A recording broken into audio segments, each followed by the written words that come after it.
गांव का नाम था शिवपुर, जो घने जंगलों के बीच स्थित था। वहां की हवाओं में हमेशा एक रहस्यमयी सन्नाटा पसरा रहता था, खासकर उस पुरानी सुनसान हवेली के पास। इस हवेली का नाम था भैरव हवेली। लोगों का मानना था कि हर अमावस्या की रात वहां तांडव होता है। हवेली से डरावनी चीखें और खौफनाक आवाजें सुनाई देती थीं। गांव वाले वहां जाने से हमेशा डरते थे, लेकिन डर की वजह से ही इस हवेली को लेकर उनकी जिज्ञासा भी बढ़ती जा रही थी। उस रात को लेकर कई कहानियां प्रचलित थीं। कुछ लोग कहते थे कि हवेली में एक आत्मा का वास है, जो अपनी अधूरी इच्छाओं के कारण तांडव करती है। वहीं कुछ लोगों का मानना था कि वहां काले जादू की प्राचीन विधियां होती थीं, जिसके कारण आत्माएं वहां अटकी हुई थीं। परंतु इन सब कहानियों का कोई ठोस प्रमाण नहीं था, और यही वजह थी कि युवा पीढ़ी इसे केवल अंधविश्वास मानती थी। रवि, नेहा, आर्यन और सीमा, ये 4 दोस्त शिवपुर गांव के रहने वाले थे।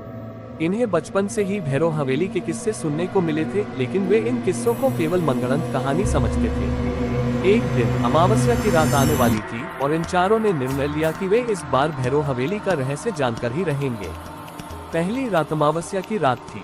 चारों दोस्त अपने साहस को समेटे हुए भैरव हवेली की ओर बढ़े। रास्ते में उन्हें गांव वालों ने रोका, लेकिन वे अड़े रहे। हवेली के पास पहुंचकर उन्होंने देखा कि हवेली के दरवाजे पर एक पुराना ताला लगा हुआ है, जो अब समय के साथ कमजोर हो चुका था। रवि ने बड़ी कठिनाई से उसे तोड़ा और दरवाजा खोल दिया। हवेली के अंदर घुसते ही एक ठंडी हवा का झोंका उनके चेहरे पर पड़ा। पूरा वातावरण भयानक और खौफनाक था। हवेली के अंदर की दीवारें धूल और मकड़ी के जालों से ढकी हुई थीं। छत से लटकती पुरानी झूमरें झूल रही थीं, मानो किसी अदृश्य ताकत के द्वारा हिलाई जा रही हो। चारों ने टॉर्च निकाली और इधर उधर टॉर्च की रोशनी में देखने लगे। आर्यन ने एक पुरानी किताब देखी, जो हवेली की मेज पर रखी थी। किताब के पन्ने पीले हो चुके थे और उन पर अजीबोगरीब चित्र बने हुए थे। जैसे ही उसने उस किताब को खोला, एक जोर की आवाज आई, मानो कोई दरवाजा बंद हो गया हो। नेहा ने घबराते हुए पूछा, यह क्या था? सीमा ने भी डरते हुए कहा, शायद कोई हवा का झोंका होगा। हमें ध्यान नहीं देना चाहिए। रवि ने उन्हें शांत किया और कहा, हम यहाँ इस हवेली के रहस्य को जानने आए हैं। अगर हम डरेंगे तो कुछ पता नहीं चलेगा। उन्होंने किताब को ध्यान से पढ़ना शुरू किया।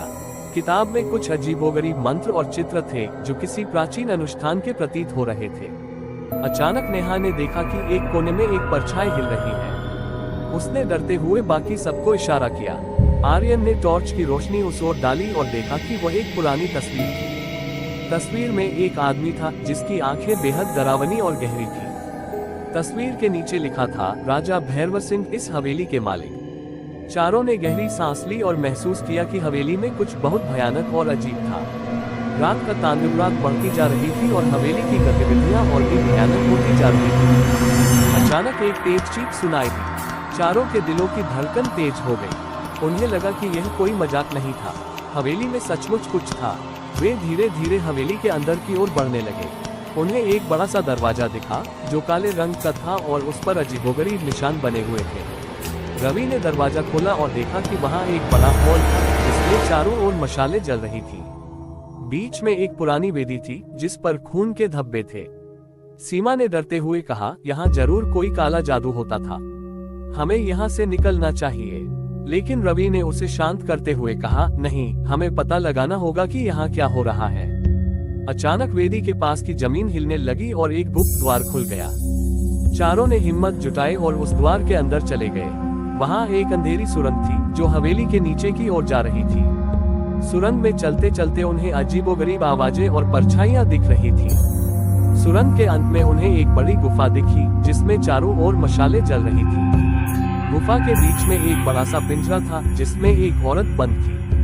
वह औरत बहुत ही भयानक लग रही थी। उसकी आंखें लाल हो चुकी थी और चेहरे पर गुस्से और दर्द के भाव थे। औरत ने देखा कि चारों उसकी तरफ आ रहे हैं। उसने तेज आवाज में चिल्लाया, कौन हो तुम लोग? यहाँ क्या कर रहे हो? रवि ने साहस जुटाकर कहा, हम इस हवेली के रहस्य को जानने आए हैं। तुम कौन हो और यहाँ क्यों बंद हो? औरत ने गुस्से से कहा, मैं इस हवेली की आत्मा हूँ। मुझे यहाँ सदियों से बंद कर रखा गया है। हर अमावस्या की रात मैं तांडव करती हूँ ताकि कोई मेरी मुक्ति के लिए आए। आर्यन ने पूछा, तुम्हारी मुक्ति कैसे होगी? औरत ने कहा, तुम्हें इस हवेली के अंदर छिपे हुए काले जादू के सभी मंत्र और तंत्र नष्ट करने होंगे, तभी मेरी आत्मा को शांति मिलेगी। चारों ने हिम्मत जुटाई और औरत की बात मानी। उन्होंने हवेली के अंदर छिपे हुए सभी मंत्र और तंत्र खोजे और उन्हें नष्ट कर दिया। जैसे ही अंतिम मंत्र नष्ट हुआ, औरत ने मुस्कुराते हुए कहा, तुम लोगों ने मुझे मुक्त कर दिया, अब मैं शांति से जा सकती हूँ। उसके बाद औरत की आत्मा वहां से मुक्त हो गई और हवेली में शांति छा गई। चारों ने राहत की सांस ली और वापस गांव की ओर चल पड़े। अब भैरव हवेली का रहस्य सबके सामने आ चुका था और वह हवेली हमेशा के लिए शांत हो गई। समाप्त। इस प्रकार तांडव की रात की कहानी एक रहस्य और भयानक घटनाओं से भरी हुई थी, जो अंततः एक आत्मा की मुक्ति के साथ समाप्त हुई। चारों दोस्तों की बहादुरी और जिज्ञासा ने उन्हें इस रहस्य को सुलझाने में मदद की।